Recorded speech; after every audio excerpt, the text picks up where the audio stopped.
Assalamualaikum warahmatullahi wabarakatuh. Jumpa lagi di Ilmuwan Desa. Hari ini kita punya sepeda motor cadangan, jarang kita pakai. Kita coba starter, nggak bisa, sepertinya akinya tekor. Kita coba kickstarter, juga belum bisa. Makanya kita coba nanti cek apa penyebabnya. Kita buka dulu joknya. Letak akinya berada. Nah, ini di sini ada tempat aki. Kita buka dengan obeng plus di sudut-sudutnya. Kemudian kita lihat isi di dalamnya.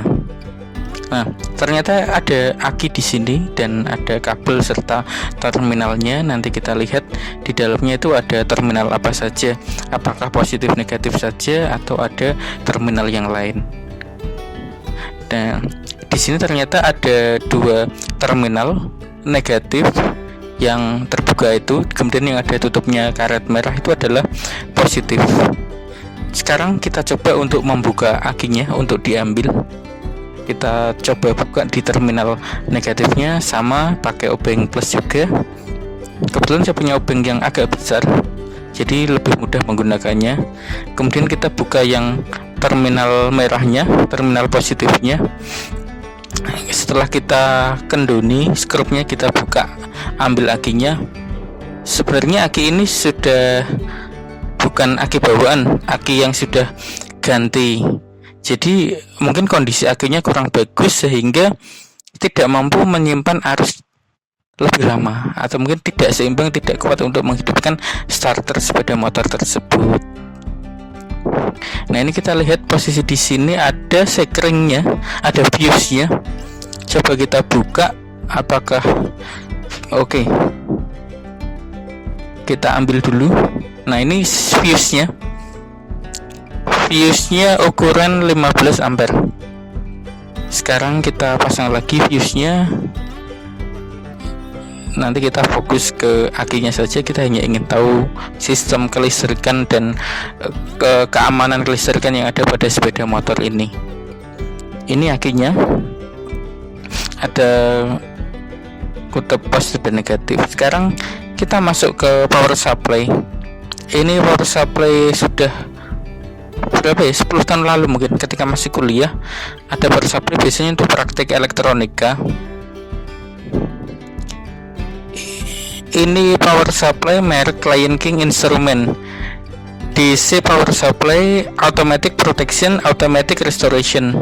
Jadi ketika ada hubung singkat, dia otomatis akan off. Jadi meminimalisir konslet. Ada outputnya 0 sampai 15 volt dan 0 sampai 1 ampere tegangan dan arus. Sambil kita bersihkan, nanti kita coba bagaimana cara pakai dari power supply ini. Kita lihat bagian belakang ada bagian fuse dan ada kabel untuk listrik AC-nya. Ini fuse-nya, fuse kecil biasanya yang tabung kaca itu. Ini jacknya kita masukkan stop kontak. Karena jacknya gepeng atau pipih, kita pakai bantuan T yang modelnya pipih. Karena stop kontak yang bawaan di dinding itu kan bentuknya bulat, kalau kita masukkan tidak pas, makanya kita butuh bantuan T yang ada terminal pipihnya untuk nancep ke jack dari power supply. Kita nyalakan power supply-nya. Di atas itu ada indikator tegangannya, ada skala tegangan dari 0 sampai 15 volt. Di bawah itu adalah bagian arus. Karena belum digunakan ngecas, arusnya jadi masih 0. Kita masuk ke aki, ada dua kutub. Perhatikan kutub positif dan kutub negatifnya. Biasanya ada tandanya di samping-samping. Yang positif kita dapat kabel warna merah dan yang negatif dapat kabel warna hitam. Nah, kita hati-hati dalam menancapkan terminalnya, nancapnya, karena sering sekali tidak connect. Jadi kita harus teliti. Indikatornya ketika di power supply-nya itu masih 0, jadi tidak ada tegangan di situ. Nah, ini power supply-nya kita coba naikkan tegangannya 5 volt, 10 volt sampai 15 volt. kita coba sampai 15 volt tapi arusnya masih kosong, masih nol, belum ada kenaikan arus. Biasanya kalau ngecas itu arusnya mengalir dari power supply masuk ke akinya, tapi ternyata di sini masih nol. Mungkin ada yang kurang beres, coba kita cek nanti. Di sini saya ada multitester digital, kita gunakan untuk cek tegangan dari aki tersebut. Kita pakai skala yang volt DC, kita pakai yang 20 volt karena tegangan aki normalnya adalah 12 volt. Jadi yang penting skalanya di atas dari tegangan yang diukur. Jangan sampai salah, positif probe merah dan negatif probe hitam. Di sini tertera 9,02 volt. Normalnya kalau aki itu terisi dengan baik itu sekitar 12 volt. Jadi tegangan aki kurang. Nah, di power supply itu ada voltmeternya juga. Meskipun power supply belum dinyalakan, tapi pada voltmeternya sudah menunjukkan angka 9 volt. Sekarang kita nyalakan power supply-nya. Kita putar regulatornya. Nah, ini tegangannya naik dan arusnya naik. Bisa kita lihat arusnya meningkat. Kita naikkan lagi sampai 0, berapa ini? 0,8 ampere dan tegangannya sekitar 11 ampere. Tegangannya 11 volt. Jadi tegangannya 11 volt dan arusnya 0,7 ampere. Ini berarti masih proses ngecas karena arus mengalir 0,7 ampere dari power supply ke aki. Kita biarkan dulu proses chargingnya. Setelah 15 menit berlalu, ternyata ada arusnya berkurang. Tegangannya naik, tadi 11 menjadi 12 dan arusnya dari 0,7 turun ke sekitar 0,6 ampere. 4 jam kemudian arus turun ke 0,2 ampere.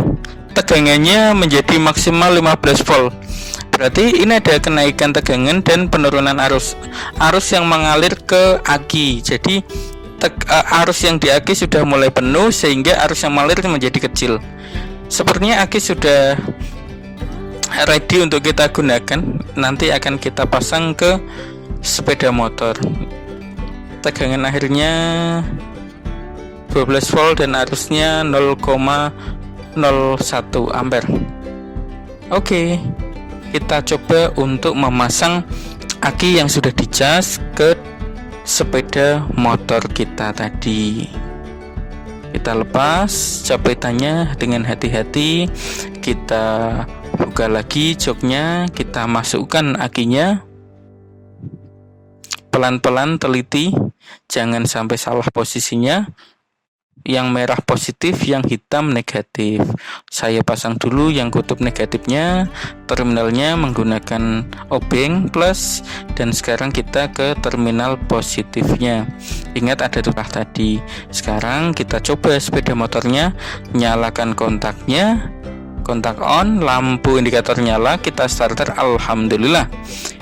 Sepeda motor bisa menyala atau berfungsi. Dilihat dari lampunya yang sudah bisa menyala dan suara mesinnya. Karena tadi uji coba sudah berhasil, sekarang kita rapikan lagi kabel yang ada di atas aki, tempat fuse atau sekeringnya, jalur kabelnya, supaya tutupnya nanti bisa terpasang sempurna. Kita tutup kembali, tata dengan rapi.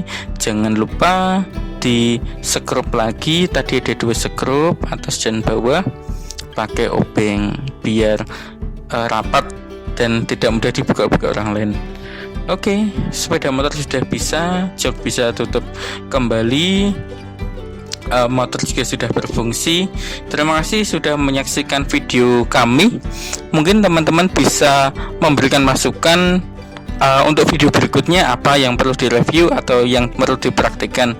Kebetulan hari ini saya menggunakan power supply regulator 0 sampai 15 volt. Mungkin di lain kesempatan kita bisa menggunakan regulator ini untuk direview, jadi fungsi dan spesifikasinya.